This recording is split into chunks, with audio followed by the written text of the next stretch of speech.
Boa tarde. Nessa aula nós vamos gravar um vídeo sobre tópicos especiais de planejamento estratégico, abordando os seguintes tópicos: temporalidade, processos, visão geral e metodologias para a formulação do planejamento estratégico. Boa tarde. Continuando aqui, nós vamos apresentar essa aula de tópicos complementares de planejamento estratégico. Então, os principais objetivos dessa aula, nós vamos relembrar alguns conceitos de planejamento estratégico, mostrar a estruturação, do planejamento estratégico em si e apresentar algumas metodologias para a formulação do planejamento estratégico. Então, o conteúdo programático dessa aula vai passar pela visão geral do planejamento estratégico, temporalidade dos componentes desse planejamento. Além do mais, vamos também falar sobre processos de planejamento estratégico e metodologias. Conceitos.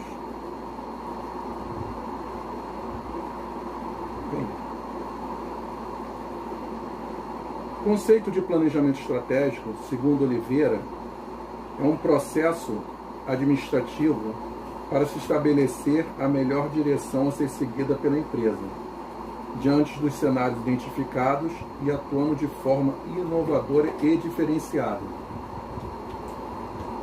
Para Drucker, o planejamento estratégico é um processo contínuo, sistemático, organizado e capaz de prever o futuro, de maneira a tomar decisões que minimizem riscos, tomando como ponto de partida esses conceitos iniciais. Então, podemos afirmar que o planejamento estratégico é um processo administrativo para se estabelecer a melhor direção a ser seguida pela empresa, diante dos cenários identificados e atuando de forma inovadora e diferenciada, podendo também ser considerado como um processo contínuo, sistemático, organizado e capaz de prever o futuro, de maneira a tomar decisões que minimizem os riscos.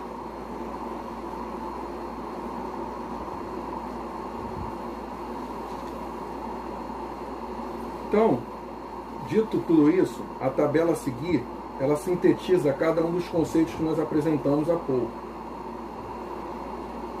Nós veremos que eles são complementares, ou seja, um conceito de um autor agrega valor ao do outro autor, e desta forma a soma dos conceitos traduz o que é melhor, o que é o planejamento estratégico, do que somente a análise dos seus conceitos quando observados de maneira individual. Então nós pegamos aqui e colocamos na tabela o conceito desses dois pesquisadores, Oliveira e Drucker. Então o que Oliveira fala? Que é um processo administrativo na verdade ele é um processo administrativo para que serve? Para estabelecer a melhor direção a ser seguida pela empresa e como fazer de forma inovadora e diferenciada. Da mesma forma, nós fizemos aqui um comparativo com Drucker e o somatório dos dois conceitos, tanto de Oliveira e Drucker. Então, somando os dois conceitos, nós teríamos o que é planejamento estratégico? Um processo administrativo contínuo, sistemático, organizado e capaz de prever o futuro, aglutinando as duas definições do que é, e para que serve? Juntando também nós teremos tomar decisões que minimizem os riscos e, com isso, estabelecer a melhor direção a ser seguida pela empresa. E aqui, como fazer de forma inovadora e diferenciada.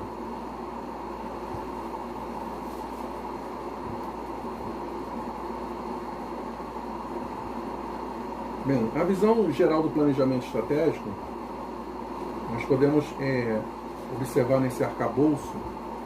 Nós temos aqui uma estrutura. Então, as organizações de alta performance ou de grande notoriedade, a diferença entre, na verdade, essas grandes empresas, elas seguem um modelo de planejamento estratégico, mas existem vários modelos de planejamento estratégico e forma de implementá-los. O que deve ser extraído dos vários modelos é que o planejamento estratégico busca em sua essência identificar as mudanças e propor algumas alterações de comportamento interno que devem ser executadas para que a organização não seja surpreendida lá no futuro. O planejamento estratégico inicia-se com a elaboração do pensamento estratégico. Então, aqui no nosso caso, o pensamento estratégico vem desse quadrinho aqui, dizendo quem somos. A elaboração do pensamento estratégico, ela busca definir a essência de ser da organização, que é representada pela definição da missão. Então, nós vemos aqui a missão dentro da essência aqui de quem somos. Definida a missão, que guarda a relação com o presente da organização, ou seja, onde se está, projeta-se para onde se quer ir. E a esse desejo denomina-se visão. Então, para onde nós queremos ir, a nossa visão, que guarda a relação com o futuro. Neste ponto, pensa-se na forma de agir para atingir a visão de futuro. Ou seja, quais serão os princípios que irão nortear a forma de agir de todos os integrantes da organização? Esses princípios nós chamamos de valores. Então, definidos esses pontos, segue-se por analisar o ambiente em que a entidade está inserida, que é, na verdade, análise ambiental interna e externa, que já é o nosso segundo quadrinho, como estamos. O que se dá através da análise da matriz SWOT, que nós já vimos nas aulas anteriores. Então, essas análises auxiliarão na definição dos objetivos estratégicos para onde queremos ir, já é o terceiro quadro, os quais são a base para o estabelecimento das diretrizes da entidade. Assim, chega o momento onde a estratégia começa a se tornar concreta, mais palpável, de maneira prática, objetiva e alinhada com os níveis organizacionais da entidade.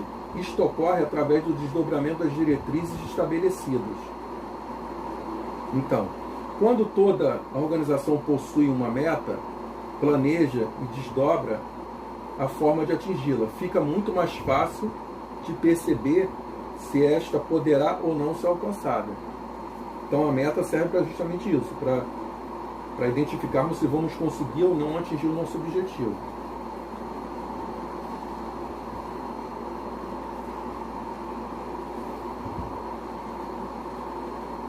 Então, destrinchando vamos trabalhar cada um desses quadrinhos, né, apresentados na nossa estrutura, no nosso arcabouço de planejamento estratégico, partindo aqui do primeiro, do pensamento estratégico. Diante do que será regra no restante do planejamento estratégico, que é puramente analítico, o processo de desenvolvimento do pensamento estratégico, a palavra de ordem é síntese. Nessa etapa, os envolvidos lidam com grande volume de informações, incluindo as suas próprias percepções, valendo-se da intuição e da criatividade. O pensamento estratégico é a primeira etapa do processo de planejamento e busca refletir e responder à pergunta: quem somos? Por ser a etapa inicial, todas as demais dependerão dessas definições. A elaboração do pensamento estratégico consiste em construir as declarações de missão, visão e valores da organização.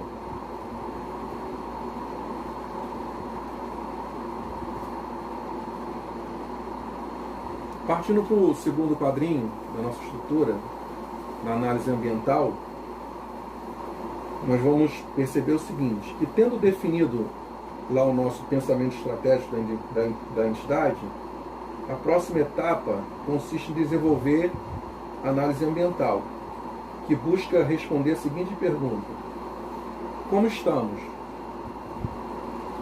As conclusões dessa etapa servirão de base para a formulação dos objetivos estratégicos da entidade, que vai ser a próxima etapa. Nessa etapa, o desafio é analisar o ambiente interno e externo através de uma metodologia estruturada que possibilite avaliar o impacto dos itens levantados no cumprimento da missão, que no caso a missão é o presente, e da visão, que está relacionada ao futuro da entidade. Diferentemente do que ocorreu no processo de desenvolvimento do pensamento estratégico, onde predominou a seguinte palavra, síntese, a análise ambiental, as palavras de ordem são análise e priorização.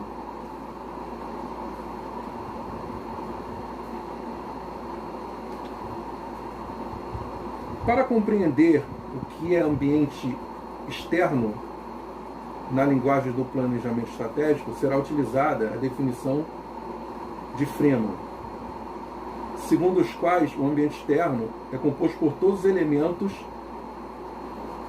que, atuando fora da organização, são relevantes para a sua operação. Então, relembrando mais uma vez aquele conceito, na verdade, SWOT, os elementos internos são aqueles que estão intrínsecos à instituição. Aqui nós estamos abordando os elementos externos.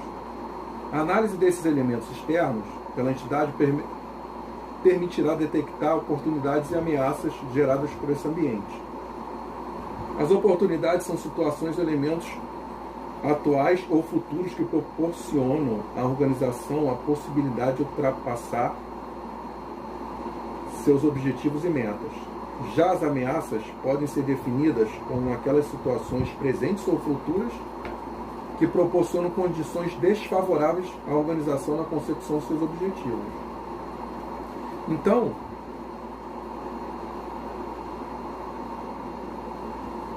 a grande sabedoria, por que não dizer o caminho para o sucesso, quase sempre guarda forte relação com o saber aproveitar as oportunidades e evitar as ameaças, ou transformá-las em oportunidades. Então, dito isso, nós vamos justamente fazer a correlação entre a análise do ambiente externo com a metodologia de Porter, proposta por Porter. O que consiste essa metodologia?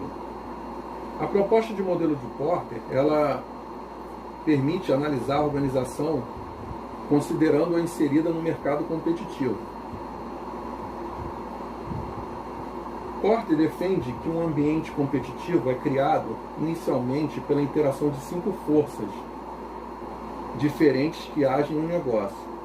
Então, quais são essas 5 forças? Primeiro, a concorrência no próprio segmento, a existência de competição e a relação de forças entre os participantes do mercado. Segundo, novos entrantes. O que significa isso? Novos concorrentes.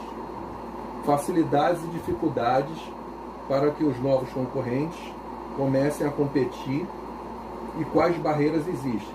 Terceiro, poder dos fornecedores. Quão forte é a posição e o volume dos fornecedores atuantes. Quarto, poder dos clientes. Quão forte é a posição dos clientes e a possibilidade entre a união para a criação de demandas. E quinto, produtos e serviços substitutos. Facilidades ou dificuldades para que um produto ou serviço existente seja substituído por outro. Então, passada essa análise de Porter, nós vamos para o nosso próximo quadrinho da visão geral, que é para onde queremos ir. Realizada a análise ambiental da entidade, a próxima etapa consiste em formular os objetivos estratégicos, que buscam responder à pergunta: para onde queremos ir?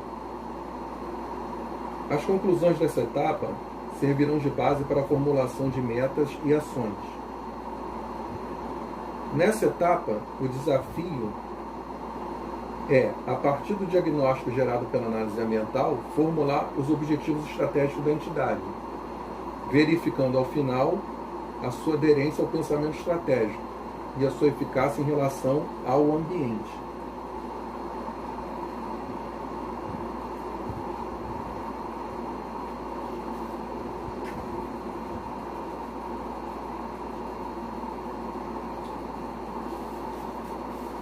Seguindo mais um quadro, como chegaremos lá, da nossa estrutura, nós temos aqui as metas e ações. Então, definidos os objetivos estratégicos da entidade, a próxima etapa consiste em formular as metas, que buscam responder à pergunta: como chegaremos lá? Nessa etapa, o desafio é, a partir dos objetivos estratégicos, formular metas da entidade, verificando, ao final, a sua aderência aos objetivos estratégicos.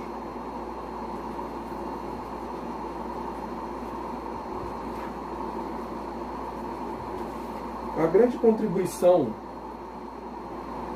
das etapas anteriores do planejamento estratégico está na declaração dos propósitos e das intenções da entidade, bem como da definição, de forma clara, do que se deseja como futuro para a entidade, ou, em síntese, definindo o seu direcionamento estratégico. Para que esse futuro se torne realidade, é necessário vencer as etapas que devem ser definidas e geridas de modo sistemático e consistente com o pensamento estratégico. Essas etapas são materializadas na forma de metas anuais de curto prazo e quantificáveis, e das ações, atividades necessárias para atingir essas metas. Então, dito isso, nós temos a temporalidade dos elementos do planejamento estratégico. Perceba que na nossa base ali nós temos os valores, depois seguindo missão e visão, objetivos, metas e ações. Esse processo ele gera um conjunto de atividades de curto prazo, alinhadas aos demais elementos estruturantes do planejamento estratégico, conforme está mostrando o nosso triângulo aqui. Lembrando que o topo da pirâmide corresponde ao dia a dia. A temporalidade dos diversos componentes do planejamento estratégico, os prazos são indicados da relação entre os diversos componentes, mas não se constitui uma regra fechada. Isso aqui, na verdade, é só um modelo.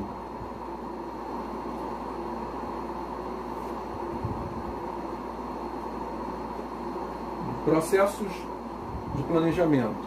Processo de planejamento. Nós vamos perceber que nessa abordagem do processo de planejamento é uma abordagem, como vou dizer, um pouco diferente em relação a aquela estrutura anteriormente mostrada. Mas estamos aqui, na verdade, exemplificando para vocês terem um outro arcabouço, né, para poder comparar, né, tipos de estrutura para a formulação do planejamento estratégico. Então, nessa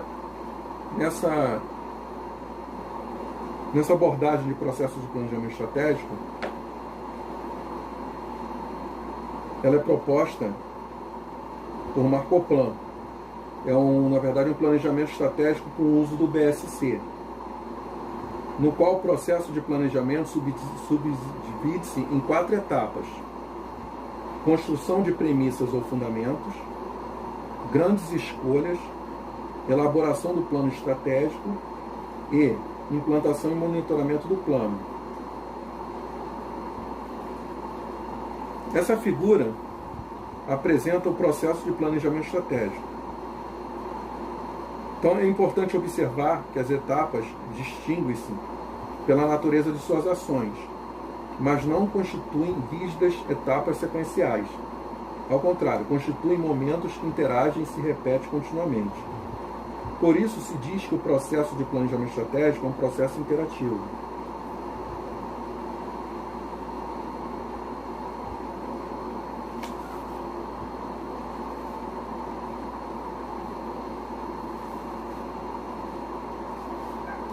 Bem, na construção das premissas ou fundamentos,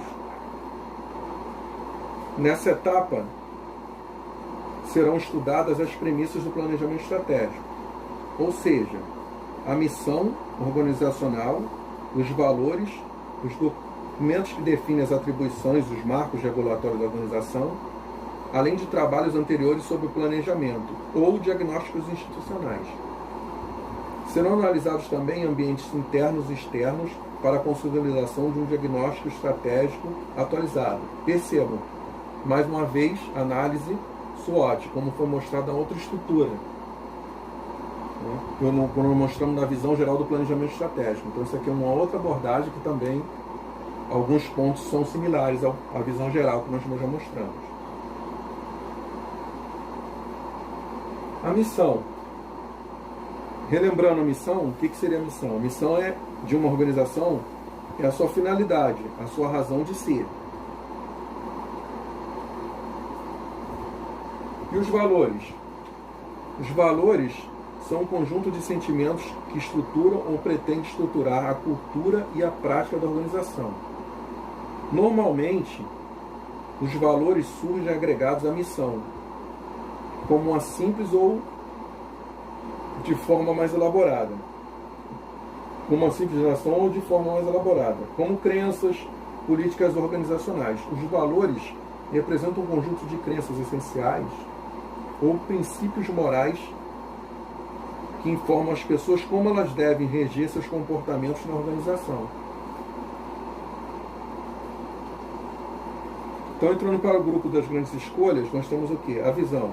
E o que a visão representa? Ela representa para onde vamos? Responder essa pergunta simples e direta é algo crucial. A partir do entendimento do significado da missão, sabendo a finalidade, é preciso estabelecer com clareza onde se pretende chegar. A visão é a idealização de um futuro desejado. A visão também indica o que a organização gostaria de se tornar e como gostaria de ser reconhecida pelas partes interessadas ou atores com os quais se relaciona.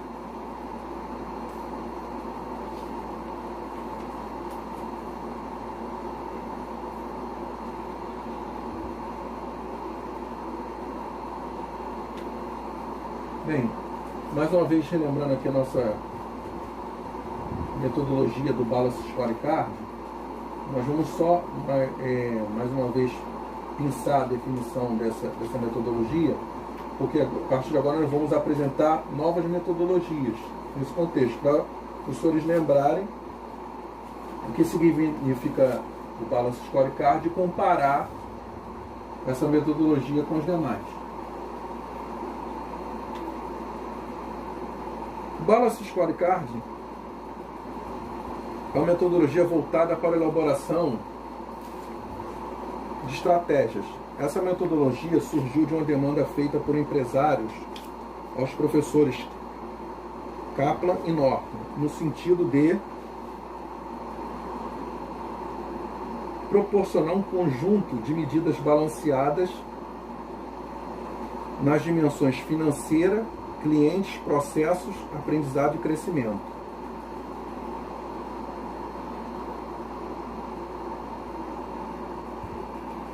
A metodologia do Balance Scorecard apresenta uma tradução confiável do referencial estratégico.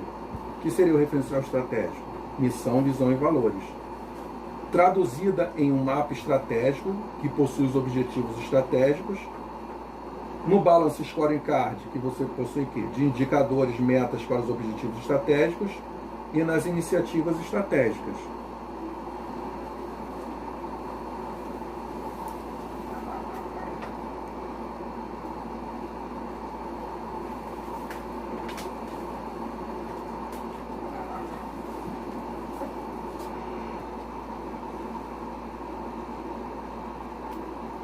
O Balance Scorecard tem por finalidade oferecer uma estratégia para atingir a visão, por meio de uma visão holística da organização, que decorre das perspectivas de aprendizagem e crescimento, processos internos, clientes e financeira.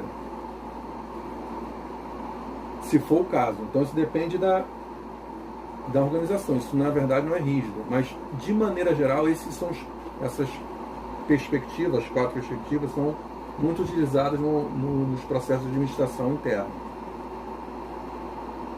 Uma característica importante dessa metodologia é que os indicadores e metas também estarão interrelacionados em função de estarem associados a objetivos como tal prioridade, relação de causalidade.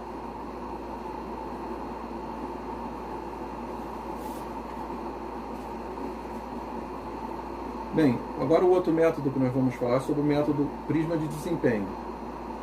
Outra importante metodologia que pode ser utilizada na elaboração do planejamento estratégico é denominada de prisma. O prisma é um sistema de avaliação de competência gerencial de uma organização, sendo considerado uma medida de desempenho em uma estrutura de suporte.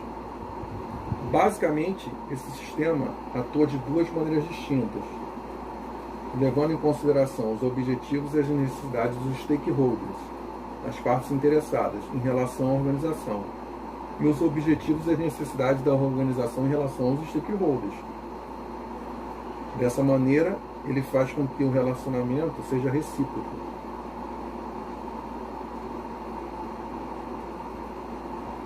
Esse modelo consiste em apresentar critérios de avaliação de desempenho dividido nas 5 faces de um prisma, como nós podemos ver aqui.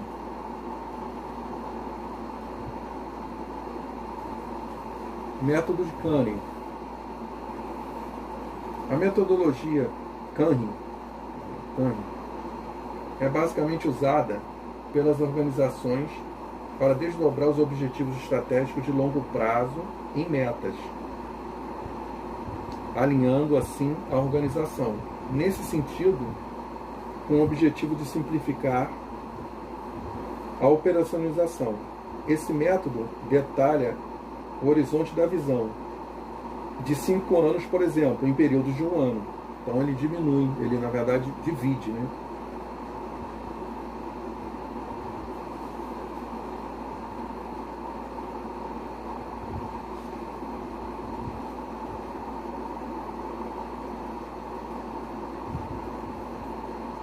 Método da matriz lógica, também conhecida como marco lógico, foi sistematizada pela agência alemã GTZ em um guia de orientação para o planejamento de projetos, mais conhecido como ZOP, Planejamento de Projeto Orientado por os Objetivos.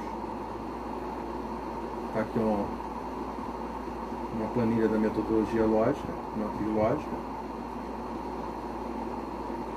E o método PES, Planejamento Estratégico Situacional.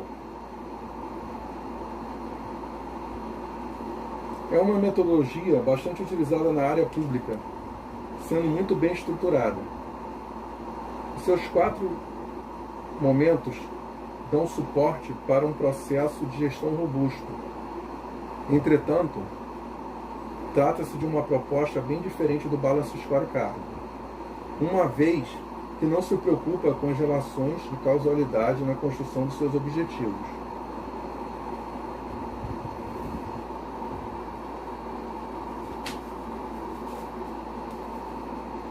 Voltando aqui, o método da matriz lógica, eles também são excelentes nas opções para estruturação de acompanhamento de programas, uma vez que não somente acompanha o processo, como também os resultados até o impacto. Só abrindo um parênteses aqui. Então aqui estão os 4 momentos, voltando aqui do metodologia PES. Momento 1, explicar como nasce e se desenvolve o problema, explicar a realidade por intermédio da apreciação situacional. Momento 2, fazer os planos para atacar as causas do problema mediante as operações, conceber o plano por meio de apostas. Momento 3, analisar a viabilidade do plano ou verificar o modo de construir sua viabilidade. Definir o que é possível por intermédio da análise estratégica. E o último momento, atacar o problema na prática, realizando as operações planejadas, utilizar o cálculo, a ação e a correção dia a dia.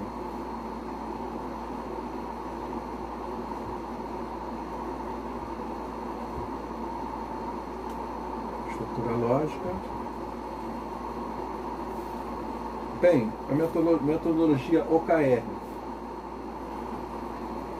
Essa metodologia, na verdade, ela pode ser definida como um modelo de gestão ágil de desempenho com foco nos resultados.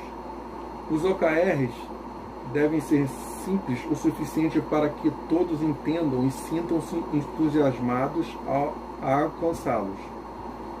Quando aplicados com êxito, os OKRs funcionam como uma ferramenta de comunicação interna, integrando as equipes por meio de objetivos alinhados à cultura organizacional da empresa. De forma simplificada, os OKRs são um conjunto de objetivos interrelacionados que contribuem para a estratégia, objetivos macro, da organização. Tais objetivos podem ser alcançados de forma individual ou coletiva. Todos os colaboradores devem entender as suas metas e saber como alcançá-las, minimizando esforços desnecessários. Por isso, a metodologia OKR eleva a produtividade e reduz o estresse no ambiente de trabalho, consequentemente aumentando a motivação de todos. Bem, na cultura organizacional, para que a metodologia OKR apresente sucesso na sua empresa, é essencial que haja um interesse real da organização em estabelecer um processo estruturado para alcance de metas. Ou seja, a empresa deve estar voltada para a cultura de resultados. E o OKR deve fazer parte dessa cultura.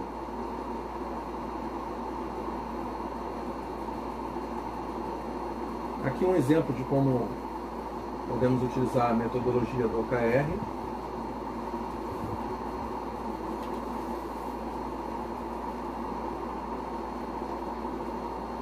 Então você tem aqui objetivos ligados a resultados chaves. E aqui são objetivos trabalhados no planejamento estratégico do governo do Estado. Nós trabalhamos lá como líder no planejamento estratégico representando a Secretaria de Estado de Defesa Civil.